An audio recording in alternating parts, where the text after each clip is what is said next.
Leitura O Príncipezinho, de Antoine de Saint-Exupéry. Capítulo 1. Uma vez, quando tinha 6 anos, vi uma imponente imagem num livro sobre a Floresta Virgem, intitulado Histórias Vividas. Representava a imagem de uma jiboia engolir uma fera, eis a cópia do desenho. Dizia o livro: as jiboias engolem a presa inteira sem mastigar. Depois, não podem mexer-se e dormem durante os 6 meses da digestão. Então refleti muito sobre as aventuras da selva e esbocei com um lápis de cor o meu primeiro desenho. O meu desenho número 1 era assim. Mostrei a minha obra-prima às pessoas crescidas e perguntei-lhes se o meu desenho lhes metia medo. Responderam-me: por que é que um chapéu haveria de meter medo? O meu desenho não representava um chapéu, mas sim uma jiboia a digerir um elefante. Desenhei então o interior da jiboia, para que as pessoas crescidas pudessem compreender. Elas têm sempre necessidade de explicações. O meu desenho número 2 era assim. As pessoas crescidas aconselharam-me a deixar de lado os desenhos de jiboias abertas ou fechadas e a dedicar-me, de preferência, à geografia, à história, ao cálculo e à gramática. Foi assim que abandonei, aos 6 anos, uma esplêndida carreira de pintor. Eu fora desencorajado pelo insucesso do meu desenho número 1 e do meu desenho número 2. As pessoas crescidas nunca conseguem perceber nada sozinhas, e para as crianças é muito cansativo estar-lhes sempre a explicar tudo. Tive, pois, de escolher uma outra profissão e aprendi a pilotar aviões. Voei um pouco por todo o mundo, e a geografia, é claro, ajudou-me imenso. Eu conseguia distinguir só com uma vista de olhos a China do Arizona. E isto é muito útil, especialmente se nos perdermos durante a noite. Estive assim, ao longo da minha vida, em contato com muita gente séria. Vivi muito tempo entre pessoas crescidas e conheci-as bastante de perto. Mas isso não melhorou, de modo algum, a minha opinião sobre elas.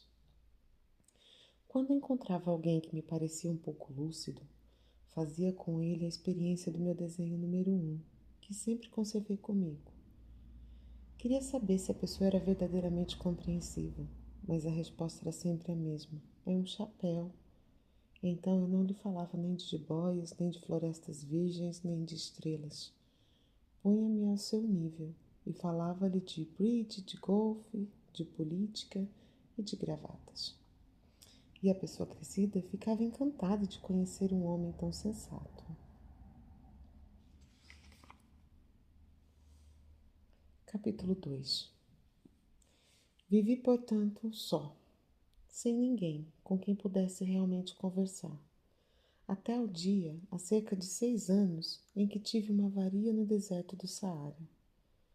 Tive um problema no motor, e como não levava comigo um mecânico nem passageiros, preparei-me para reparar sozinho o difícil conserto.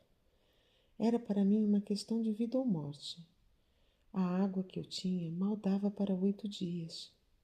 Na primeira noite, adormeci, pois sobre a areia, a 1000 milhas de qualquer terra habitada. Estava mais isolado do que um náufrago numa jangada, perdido no meio do oceano. Imagine então a minha surpresa quando, ao raiar do dia, uma vozinha estranha me acordou. Dizia ela: por favor, desenha-me uma ovelha. Hã? Desenha-me uma ovelha. Levantei-me de um salto, como que atingido por um raio. Esfreguei os olhos e voltei a olhar. E vi um pedacinho de gente, simplesmente extraordinário, que me avaliava muito sério. Na página seguinte poderão ver o melhor retrato que mais tarde consegui fazer dele. O meu desenho é seguramente muito menos sedutor que o modelo. Não tenho culpa.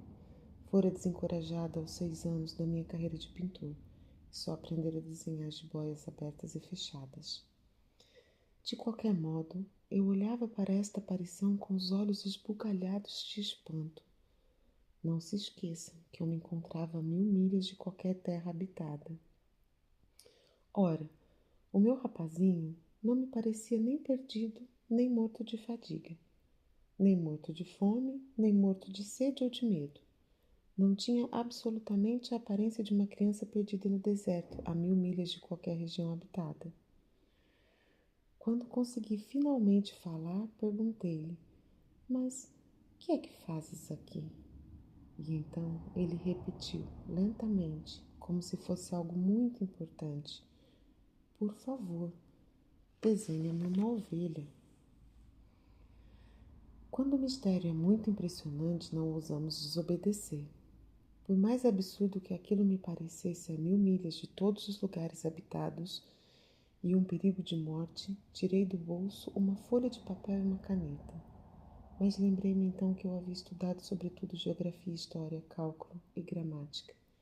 E disse ao rapazinho, um pouco contrariado, que eu não sabia desenhar. Ele respondeu-me, não importa, desenha-me uma ovelha.